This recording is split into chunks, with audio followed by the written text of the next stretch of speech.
नरेंद्र मोदी अपने कैबिनेट से 6 मंत्रियों की छुट्टी करने जा रहे हैं और सूत्रों की माने तो बात यह भी कही जा रही है कि कोई मुस्लिम व्यक्ति, कोई मुस्लिम नेता इस बार मोदी के कैबिनेट में मंत्री बन सकता है। नमस्कार, मैं हूं वैभव दीक्षित। वैसे चर्चा तो बीजेपी से रिलेटेड अगर यही चल रही है कि उसका राष्ट्रीय अध्यक्ष कौन होगा, लेकिन इसी बीच खबर यह भी आ रही है कि 9 जून को जब नरेंद्र मोदी अपने तीसरे कार्यकाल का पहला साल पूरा करेंगे, उसके बाद नरेंद्र मोदी अपने मंत्रिमंडल में कुछ बदलाव भी करेंगे, जिसमें माना यह जा रहा है कि 6 मंत्रियों की छुट्टी होगी और कोई इस बार मुस्लिम नेता वो भाजपा का केंद्रीय मंत्री बन सकता है, जो कि फिलहाल अभी तक कोई मंत्री बीजेपी का इसमें नहीं है।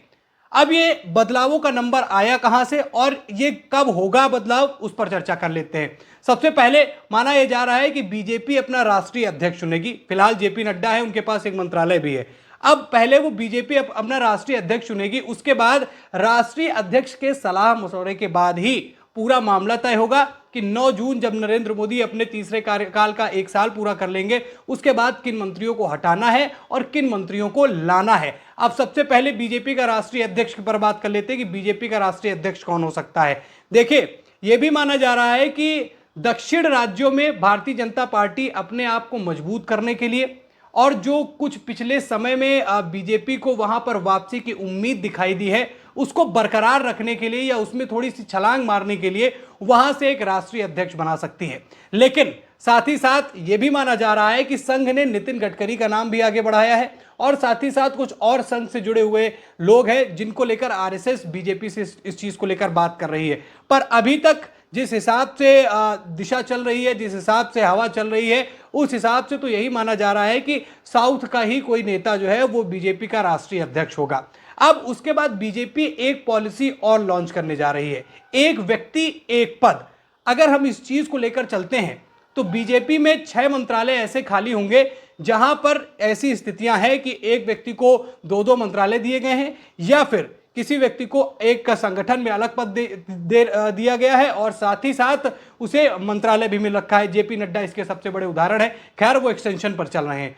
तो जब ये नीति लागू होगी तो कहीं ना कहीं कई ऐसे मिनिस्ट्रीज हैं जो खाली होंगी, वहां पर नए मंत्रियों को लाया जा सकता है और साथ ही साथ अल्पसंख्यक मंत्रालय जो है उसमें यह माना जा रहा है कि नरेंद्र मोदी किसी मुस्लिम नेता को ला सकते हैं और इसके पीछे लाने का कारण यह है कि मुस्लिम वोटर्स जो बीजेपी से नाराज है और खास तौर पर आने वाले अन्य राज्यों में चुनाव जहां पर मुस्लिमों के वोट्स बहुत बड़ा बड़ा रोल प्ले करते हैं, वो चाहे बिहार हो, वो चाहे पश्चिम बंगाल हो, और साथ ही साथ अगर 2027 की बात करें तो उत्तर प्रदेश में भी मुस्लिमों के वोट्स का बहुत बड़ा प्रभाव पड़ता है। तो नरेंद्र मोदी कहीं ना कहीं दिमाग में अपनी बात को रख रहे हैं कि जहां जहां मुस्लिम वोटर्स को खींचा जा सकता है तो उसके लिए सबसे बेस्ट ऑप्शन यही है कि कोई पद दे दिया जाए जिससे वो वर्ग, वो समुदाय बीजेपी से खुश हो जाए। जैसे साउथ का क्यों प्लान बनाया है? साउथ में प्लान इसीलिए है कि जहां जहां कभी सरकार नहीं बना पाते हैं, जहां उनकी पकड़ मजबूत नहीं है, तमिलनाडु इसका सबसे बड़ा उदाहरण है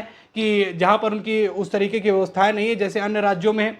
जैसे यहाँ बीजेपी की पकड़ है वैसे वहां नहीं है। उत्तर प्रदेश, मध्य प्रदेश, दिल्ली में अभी वही व्यवस्था कर ली है। तो तमाम ऐसे राज्य हैं जहां बीजेपी की पकड़ तो मजबूत है, पर तमिलनाडु जैसे राज्यों में वहां बीजेपी बहुत ही छोटी पार्टियों में गिनी जाती है। तो वैसी ही स्थितियां इसी मंत्रालय को लेकर भी हैं कि जैसे बीजेपी का राष्ट्रीय अध्यक्ष भी इसलिए चुना जाएगा कि दक्षिण के राज्य खुश हो जाए, और वैसे ही उन जो मंत्रालय है, एक मुस्लिम को देने की बात कही जा रही है, अल्पसंख्यक मंत्रालय, इससे मुस्लिम वर्ग को बीजेपी खुश करना चाहेगी और उनको टारगेट करना चाहेगी। वैसे पिछले कुछ समय में अगर हम देखें तो बीजेपी का जो एक मुस्लिम विरोधी चेहरा विपक्ष उसको लगातार साबित करने में लगा हुआ था, उसमें कहीं ना कहीं वो विफल भी होते हुए नजर आए। मुस्लिम वोटर्स कहीं ना कहीं बीजेपी की तरफ झुके हैं। उत्तर प्रदेश की अगर हम बात कर ले तो उपचुनावों में कई जगह पर ऐसी हमें चीजें देखने को मिली जहां पर मुस्लिम वोटर ज्यादा हैं लेकिन बीजेपी वहां पर जीत गई। तो ये स्थितियां बीजेपी देख रही है और जहां मौके बनते हुए नजर आ रहे हैं, जहां मौके बनाने का मौका है, वहां शायद मुझे नहीं लगता कि नरेंद्र मोदी कुछ ऐसा काम नहीं करेंगे कि इससे ये चीजें हमारे हाथ से या बीजेपी के हाथ से छूट जाए। अब बात आती है कि 6 मंत्रियों को ही क्यों लाना है। अब जहां तक ये माना जा रहा है कि 17 सितंबर 2025 को नरेंद्र मोदी पूरे हो जाएंगे 75 साल। अब बीजेपी के पॉलिसी के हिसाब से दोस्तों उनका काम हो गया है, अब वो रिटायर हो जाएं। लेकिन लगता तो ऐसा नहीं है, क्योंकि बीजेपी पूरी तैयारी कर रही है कि 2029 में नरेंद्र मोदी के चेहरे पर ही वो लोकसभा चुनाव लड़ेगी। अब देखते हैं, ये तो आने वाला समय बताएगा कि किस तरीके के बदलाव बीजेपी चाह रही है। बस सारा रोड मैप रेडी है और उस पर कैसे कैसे बीजेपी अपने प्लान एग्जीक्यूट करती है, ये देखने वाली बात होगी। पहला, जैसे मैंने बताया कि राष्ट्रीय अध्यक्ष बनेगा। राष्ट्रीय अध्यक्ष के सलाह मशवरा के बाद ही पूरा मामला आगे के लिए तय किया जाएगा और एक व्यक्ति एक पद के तहत ही बीजेपी अब सभी को कार्यभार सौंपेगी, सभी को मौके मिलने वाले हैं। नरेंद्र मोदी मुस्लिमों के लिए अब थोड़ा सा सचेत रहना शुरू हो चुके हैं।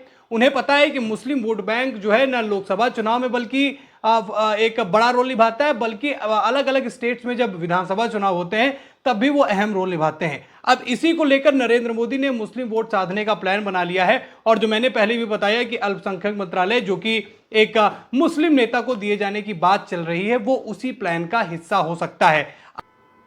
आज नरेंद्र मोदी ने मुसलमानों को लेकर क्या कहा, उनके विकास को लेकर क्या कहा, एक बार जरा सुनिए। देश के नागरिकों के अधिकारों को छीनना और देना, इनकी नीयत किसी का भी भला करने की कभी नहीं रही, मुसलमानों का भला करने की भी नहीं रही। यही कांग्रेस की अच्छी सच्चाई है। साथियों, वक्फ के नाम पर लाखों हेक्टेयर जमीन पूरे देश में है। इस जमीन, इस प्रॉपर्टी से गरीब का, बेसहारा महिलाओं बच्चों का भला होना चाहिए था। और आज ईमानदारी से उसका उपयोग हुआ होता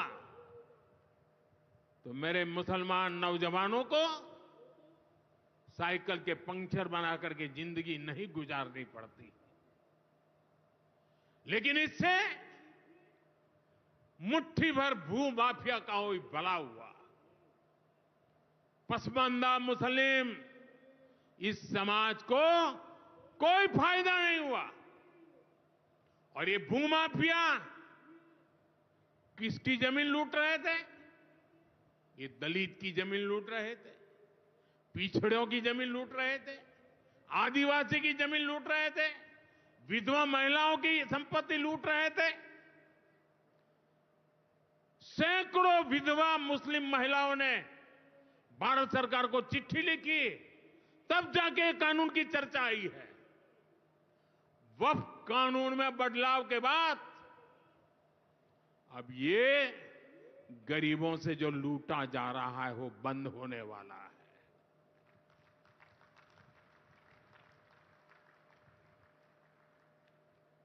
और सबसे बड़ी बात, हमने एक बहुत बड़ा जिम्मेदारीपूर्ण महत्वपूर्ण काम किया है। हमने इस वक्फ कानून में एक और प्रावधान किया है। अब नए कानून के तहत, वक्फ के कानून के तहत, किसी भी आदिवासी की जमीन को हिंदुस्तान के किसी भी कोने में आदिवासी की जमीन को, उसके घर को, उसकी संपत्ति को ये वक्फ बोर्ड हाथ भी नहीं लगा पाएगा। ये आदिवासी के हितों की रक्षा करने का, संविधान की मर्यादाओं का पालन करने का हमने बहुत बड़ा काम किया है। नए प्रावधानों से